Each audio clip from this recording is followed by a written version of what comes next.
সুপ্রিয় ভিউয়ার্স, আসসালামু আলাইকুম। বরাবরের মতো সবাইকে আরও একবার স্বাগত জানাই আমার ইউটিউব চ্যানেল আনান্তিস কিচেন ফেস্টিভ্যাল থেকে। আমার আজকের নতুন রেসিপি রেড চিলি সস। খুব সহজেই আর মোটামুটি অল্প সময়ে মজার এই সসটা বানিয়ে নেওয়া যায়। রান্নায় ব্যবহারের পাশাপাশি যে কোনো ভাজাভুজির সাথে এই সসটা খেতে বেশ ভালো লাগে।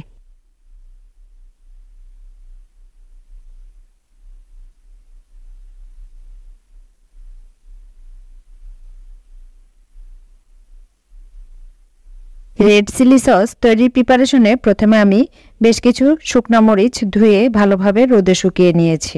এতে মরিচের কালারটা বেশ সুন্দর হয়, আর মরিচের কালার সুন্দর হলে সসের কালারটাও সুন্দর এবং লাল হয়। রোদে ভালোভাবে মরিচগুলো শুকানোর পর রোদের হালকা গরম থাকা অবস্থায় আমি 8-10টা মরিচ ব্লেন্ডারে আধ ভাঙ্গা করে চিলি ফ্লেক্স করে নিয়েছি।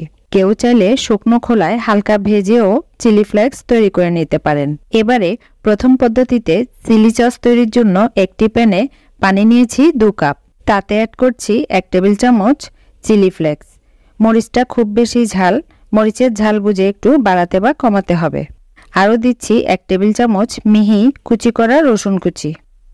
দিচ্ছি আরও স্বাদমতো লবণ।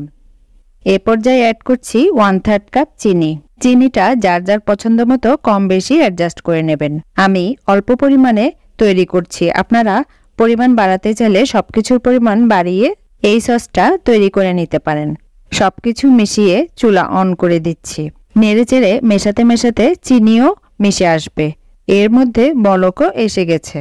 এ পর্যায়ে 2 চা চামচ কর্নফ্লাওয়ার পরিমাণ মতো পানিতে মিশিয়ে নিচ্ছি। কর্নফ্লাওয়ারের মিশ্রণটা প্যানে দিয়ে দ্রুত মেশাতে থাকবো। খুব বেশি কর্নফ্লাওয়ার দিলে সসটা তৈরি হওয়ার পর বেশি গাঢ় হয়ে যায়, তাই বুঝে দিতে হবে। নেড়েচেড়ে মেশাতে থাকবো। এ পর্যায়ে ভিনেগার বা সাদা সিরকা দিচ্ছি 1/3 কাপ। এতে সসটা অনেকদিন পর্যন্ত ভালো থাকে। চেক করে নিচ্ছি। এর চেয়ে আর বেশি ঘন করব না, এটা ঠান্ডা হওয়ার পর আরও গাঢ় হয়ে যাবে। চুলা থেকে নামিয়ে নিয়েছি, কিছুটা ঠান্ডা করে একটি বাটিতে নিয়ে নিচ্ছি। ব্যাস, আমার প্রথম পদ্ধতির রেড চিলি সস একেবারে রেডি।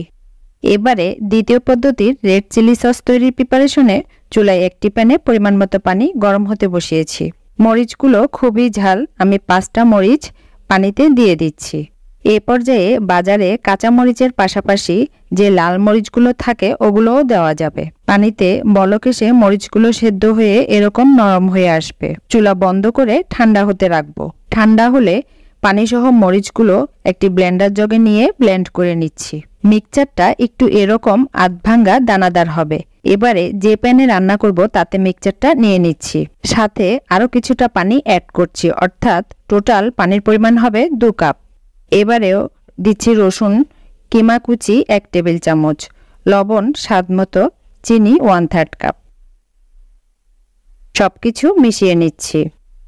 দ্রুত বলক এসে যাবে পানিতে। এবারও সেম ভাবে 2 চা চামচ প্লাস আরও 1/4 চা চামচ কর্নফ্লাওয়ার পানিতে মিশিয়ে নিচ্ছি। দিয়ে দিচ্ছি প্যানে। দ্বিতীয় পদ্ধতির সসটা আমি একটু গাঢ় করব, তাই কর্নফ্লাওয়ার বাড়িয়ে দিয়েছি। দ্রুত মেশাতে থাকবো। বলক আসতে দিয়ে দিচ্ছি 1/3 কাপ ভিনেগার। আবারও পানিতে বলক আসা পর্যন্ত নেড়েচেড়ে মিশিয়ে নিচ্ছি। এ পর্যায়ে সসটা বাজারের মতো লাল করতে চাইলে সামান্য লাল ফুড কালার মেশাতে পারেন। দেখতেই পাচ্ছেন খুব সুন্দর ঘন হয়ে এসেছে। আমি আর আজ ফুড কালার দেইনি, খুব অল্প পরিমাণে সস তৈরি করেছি। এটা এমনিতেই যে কোনো স্ন্যাক্স অথবা ভাজাভুজির সাথে শেষ হয়ে যাবে। আমার এই দ্বিতীয় পদ্ধতির সসটাও রেডি। আমি 2 ধরনের সসই আলাদা আলাদা পাত্রে নিয়েছি। এবার একটি ফ্লানেলের সাহায্যে বোতলেও নিয়ে নিচ্ছি। এই তো আমার নিজ হাতে তৈরি 2 ধরনের রেড চিলি সস রেডি। এতে সাশ্রয় যেমন হবে, সাথে সাথে থাকছে নিজ হাতে তৈরি করার আনন্দ। আশা করছি ভালো লেগেছে।